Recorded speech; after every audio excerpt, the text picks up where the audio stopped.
that King Uzziah died, I saw God sitting on a throne, high and lofty, and the hem of God's robe filled the temple. Seraphs hovered above God. Each had 6 wings. With 2 they covered their faces, with 2 they covered with feet, and with 2 they flew. And one called the other, "Holy, holy, holy is the God of the angels. The whole earth is full of God's glory." The foundations of the thresholds shook at the voices of those who called, and the house filled with smoke. And I said, "Woe is me, I am doomed, for I am a man of unclean lips, and I live among a people of unclean lips. Yet my eyes have seen the God of angel hosts." Then one of the seraphs flew to me, holding a live coal that had been taken from the altar with a pair of tongs. The seraph touched my mouth with it and said, "Now that it has touched your lips, your uncleanliness has departed, and your uncleanness is blotted out." Then I heard the voice of God saying, "Whom shall I send? Who will go for us?" And I said, "Here am I. Send me." And from Luke. Now there was a woman who had been suffering from hemorrhages for 12 years. And though she had spent all she had on physicians, no one could cure her. She came up behind Jesus and touched the hem of his robe, and immediately her hemorrhage stopped. Then Jesus asked, "Who touched me?" When they all denied it, Peter said, "Master, the crowds are hemming you in. Dozens are pressing against you." Jesus said, "Someone touched me, for I felt the power go out from me." When the woman realized she could not remain hidden, she came trembling, knelt before him, and she declared in the presence of all the people why she had touched him and how she had been immediately healed. Jesus said to her, "Daughter, your faith has made you well. Go in peace."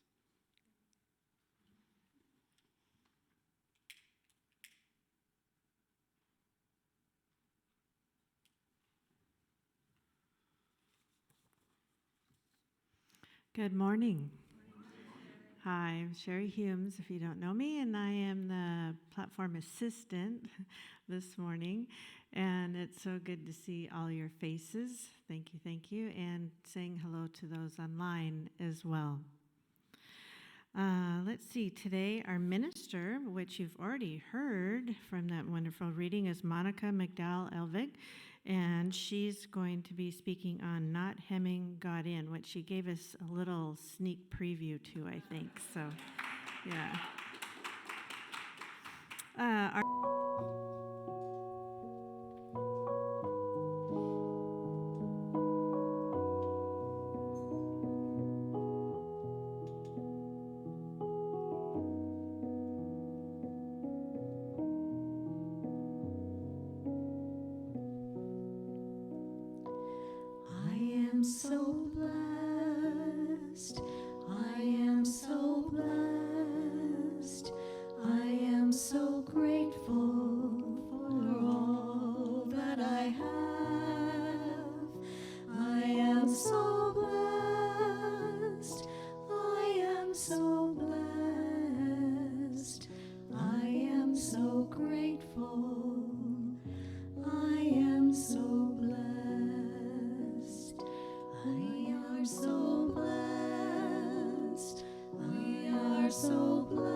Let us quiet just a little bit deeper.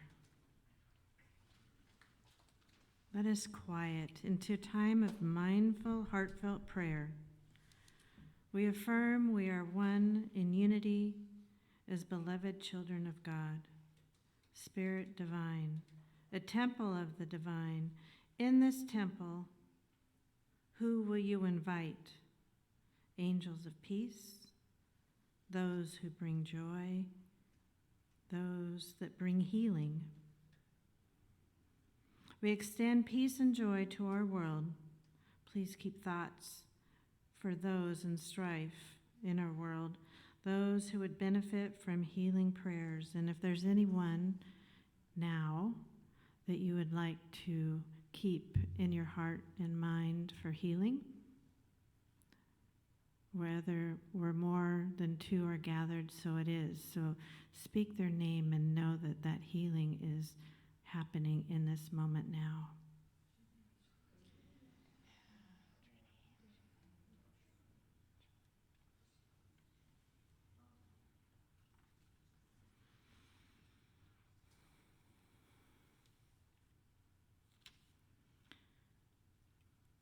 I invite you now into a calm, peaceful time of meditation.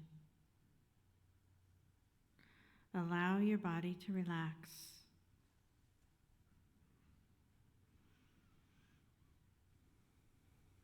Follow your breath as you breathe slowly and deeply.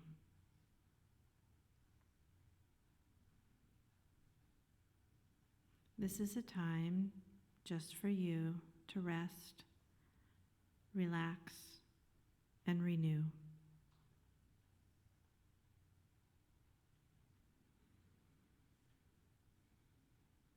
Breathe in. Feel the ease and flow in this present moment.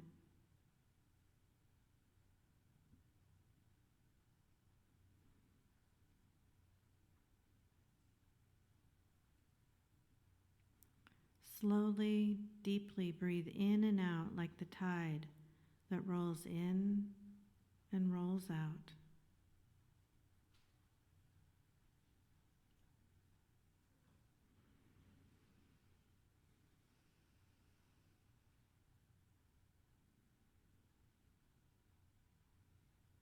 In this calm, feel your body align with the presence and power of Source Divine.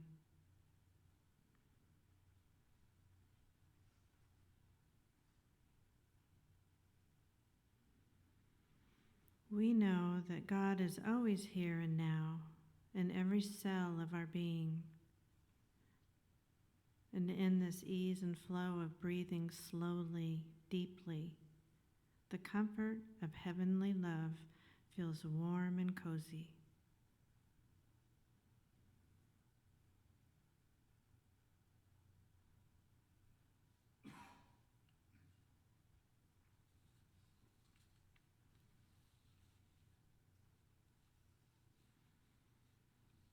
Breathe in. Choose to feel the love you are.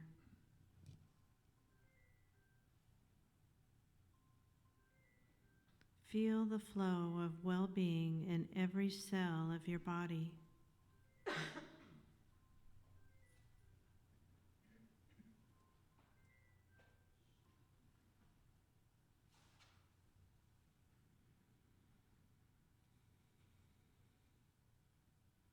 Peace, be still. Allow the truth you are loved. Allow the truth you are blessed.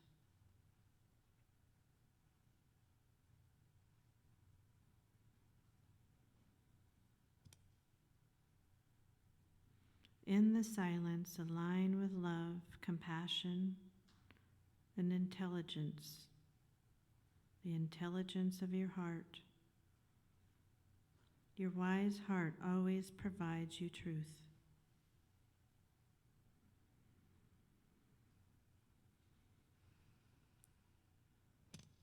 What does your heart want you to know?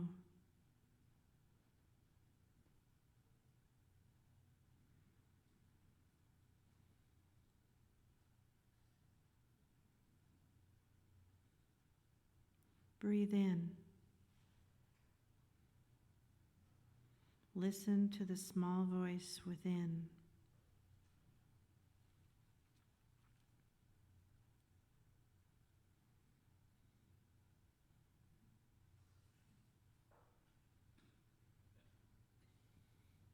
In unity and time of quiet communion, we have touched the magnificent omnipresence of God, infinite love.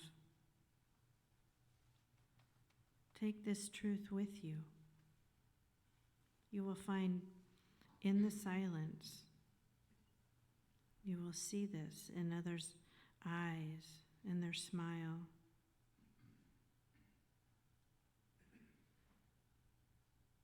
You will find it within. You can tell yourself, peace, be still, and listen to the whisper of your heart. And so it is. Amen.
Thank you so much, heart and soul.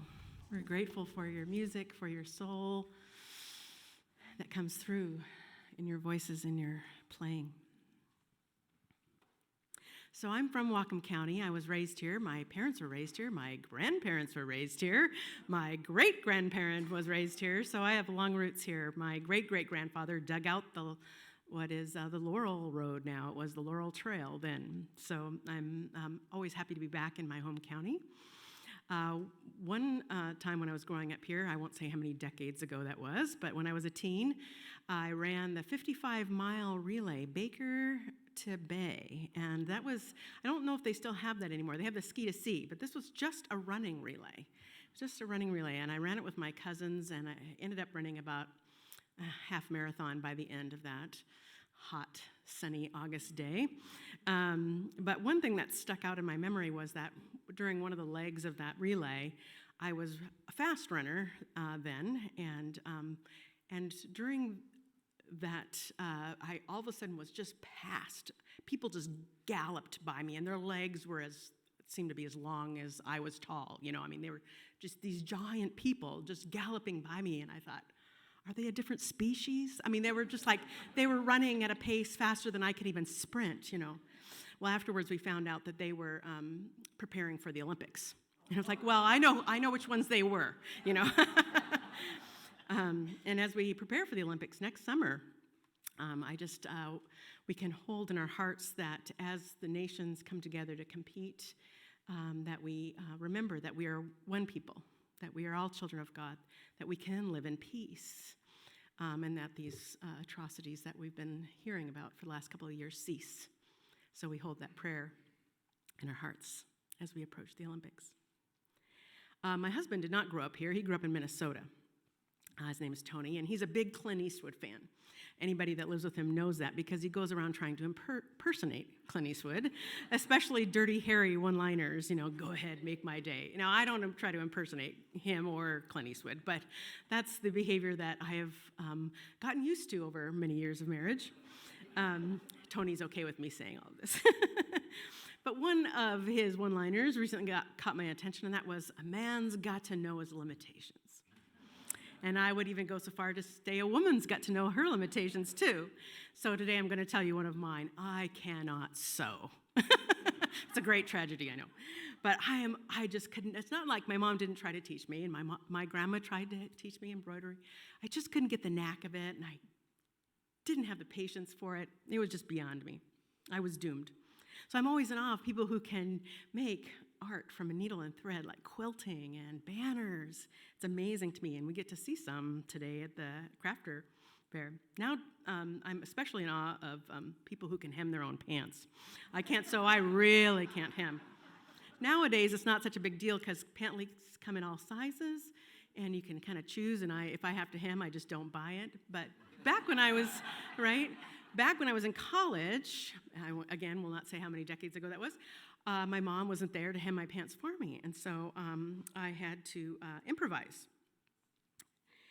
Fortunately, I found a friend in Amy. Now, a little bit about Amy. She grew up in Talkeetna, Alaska, and for those of you who don't know that, that sits at the base of Mount Denali.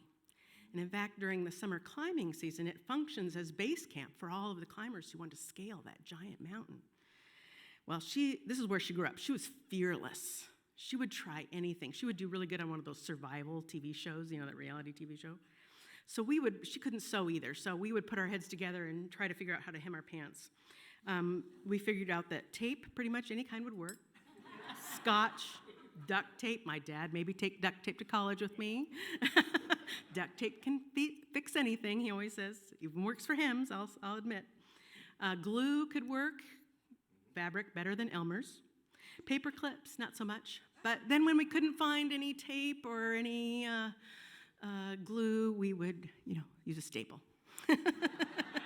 Now, you might think, all these decades later, I would have changed my patterns. But if you go to Unity of Bellevue, where I work, I'm the center administrator there, and you go to the bookstore, the closet has curtains in front of it. If you look at the hems there, you'll find that, no, I haven't really changed that much in all these many years. So while this talk about hems and human limitations, well, it occurs to me that they are the keys to our passages this morning. Perhaps you noticed that hems were mentioned in both. It's a curious detail. But there it is. The woman in Luke comes up behind Jesus and touches the hem of Jesus' robe, and she is healed. And Isaiah receives this vision of the transcendent God, and he mentions in the vision that the hem of God's robe fills the temple. Now, the traditional translation is the train, but the better translation is the hem of God's robe filled the temple. Since when did hems become spiritually important? With our clothes, most of the time, we try to hide our hems, right? Even when we used a staple, we tried to hide that staple.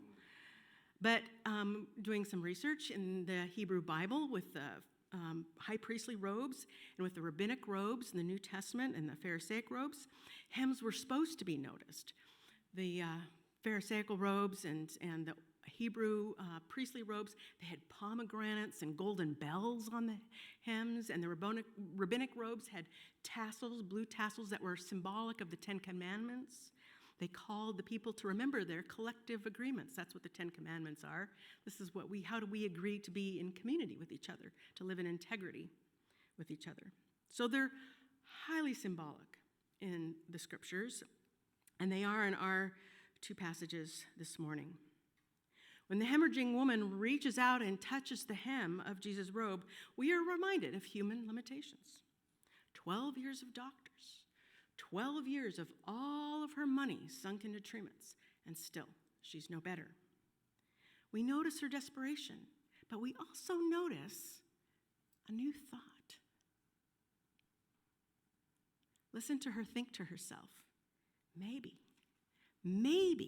just a touch of his hem will make a difference.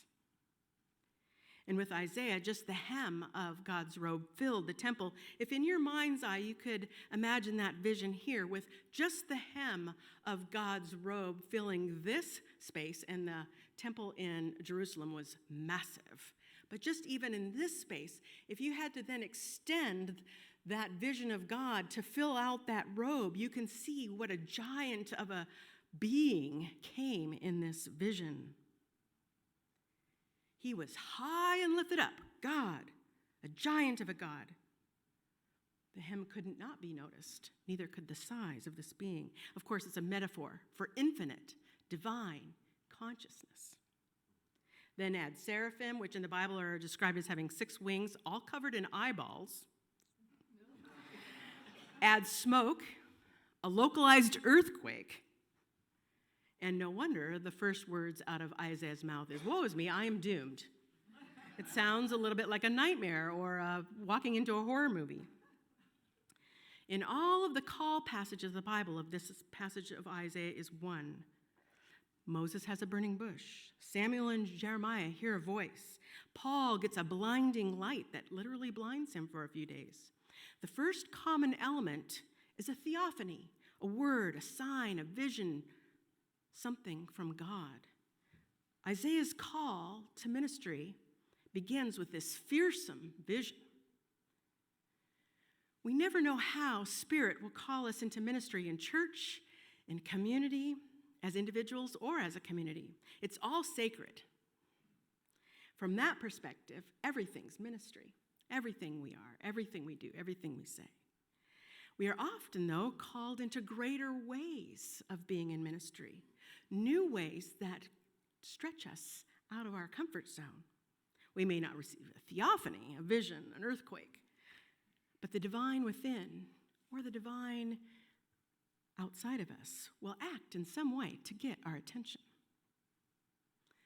A minister friend of mine, Tim, tells this story. At the time, Tim was on staff at a very large congregation, a lot of ministers on staff, and competition to get an announcement in that bulletin was fierce amongst the ministers. It was precious real estate. And one Sunday, one of Tim's colleagues, another minister, put this bulletin announcement in. It read, "Needed CPA, must have extensive experience in nonprofit organizations, must be able to commit 2 years to go to Mozambique, must be able to leave within a month, must be fluent in Portuguese." Now, the minister who put this bulletin in got a lot of flack from the rest of the staff, especially from my friend Tim, for putting such a ludicrous announcement, wasting that precious bulletin space with that announcement. But there was a woman sitting in the seats that Sunday, staring at that announcement. She was saying to herself, well, no wonder I've been feeling this nudge to move to another country. No wonder I just closed down my business. And no wonder I just leased out my house. She had no conscious idea why she had done any of those things. But she was a CPA, specializing in nonprofits. She was fluent in Portuguese, and within a month, she was in Mozambique. Her photograph was framed and hanging in my friend Tim's office as a gift from the minister who had put that announcement in the first place, as a reminder that God's call can come even through a bulletin announcement. And as a center administrator, I am always encourage you, always read your bulletins, stay online for the announcements. You never know. We never know in what circumstances the divine call may come as well. The hemorrhaging woman was desperate, and in her society considered unclean and an outcast, when Jesus' power went out to her, healing her and empowering her to declare to everyone present what is possible in a seemingly impossible circumstance. There's a story I read in one of my books. It talks about a woman who was 60 years old. She was suffering from depression, suicidal, and the only relative living close enough to be of any help was a nephew who was in graduate school at the time, and he was beside himself as to what to do. Nothing he was doing was working. And so desperate, he went to his professor, the author of this book, and said, "Can you stop by her house and see if you have any suggestions for me to help her?" So he agreed, and he stopped by her house, and he noticed that besides, that everything was just in disarray, except a bunch of African violets. They were thriving and well cared for. The only other thing he noticed, that besides being obviously down, the only thing she really cared to talk about was her spiritual community, her church. So knowing that she didn't lack for money, he said to her, "For every birth, every wedding, every anniversary, every death in that community, bring that family an African violet." Now, that was the end of this professor's contact with her or her nephew. 20 years later, he notices an article in the paper. The heading was, "African Violet Queen Dies, Beloved in Her Church and Community." And the article went on to detail how loved and missed she was for all the love and care she had given to so many people. This stranger's word had functioned as a call of God in her life in a very desperate circumstance. Our spiritual call may come in any manner of circumstance, any manner of communication, a new thought, a bulletin announcement, a suggestion from a stranger. The first element of a call passage is the Spirit getting our attention in some way. The second common element is then we realize the limits of our humanity. We realize our human limitations. Our internal resistance rises up to the expansion we're called into. Isaiah says, "Woe is me." Others in the Bible say, "Who am I? Who are you? How can I?" Look at Jonah. He gets called to Nineveh. He gets on a boat and he sails exactly as far away as he can get from Nineveh. That is internal resistance with a capital R there. After the divine gets our attention, we often say, that feels a little scary. I can't. I'm not gifted enough. I'm too scared. I'm too rich. I'm too poor. I'm too settled. I'm too old. I'm too young. I'm a kid. I'm retired. I have a disability. I have a disease. I will never be a great person. Who am I? How can I? I can't. Woe is me. I caught myself the other day saying, I'm too introverted. Can't do that. We often do not know what resistances lie in our subconscious until we are invited into expansion, and then we become aware. For Isaiah, he becomes aware of his human impurity in the Jewish spirituality, this impurity, what we would call maybe the shadow side, what union. He became aware of that he wasn't in integrity. He was daunted not just by the size of the glory and the light, but the size of the shadow in himself and in others. And it terrified him. How can I do this? He's disillusioned, and he declares his mission impossible. Coming to terms with one's shadow can be daunting. It is deep spiritual practice that is not for the faint of heart. It is the courage to look straight on at what is all of the pieces and parts of ourselves that have not yet shifted into love, shifted into light, loving all those places, remembering them into unity, into oneness, into love. The shadow turns to light with just the flick of a switch. With just one candle, the darkness dissolves. We become integrated. We come into integrity. It is always deep spiritual practice. The third common element of a call passage in Scripture is that after realizing one's human limitations, divine consciousness provides exactly what is needed. Isaiah needed integration of his shadow. A seraph touches his lips and declares him whole. The shadow dissolves. It burns away with just a touch of divine consciousness. So the first common element is a theophany. The second is resistance. The third is divine provision. The fourth and final common element of a call passage is the act of empowering through choice. The divine consciousness that got Isaiah's attention, that dissolved Isaiah's resistance, then empowers him. God says, "Whom shall I send? Who will go for us?" There's a communal pronoun for God there that I like. Isaiah takes the power, says, "Yes, I will go. Send me." When we get into alignment with the divine, things in our life start lining up. When we get into alignment inside, the outside lines up too.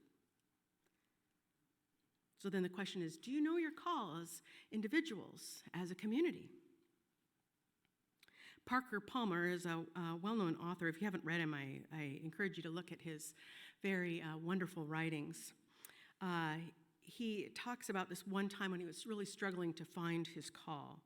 He writes, "After a few months of deepening frustration, I took my troubles to an older Quaker woman, well known for her thoughtfulness and candor. 'Ruth,' I said, 'people keep telling me that way will open.'" That's how the Quakers say it. "Way will open. Well, I sit in the silence. I pray. I meditate.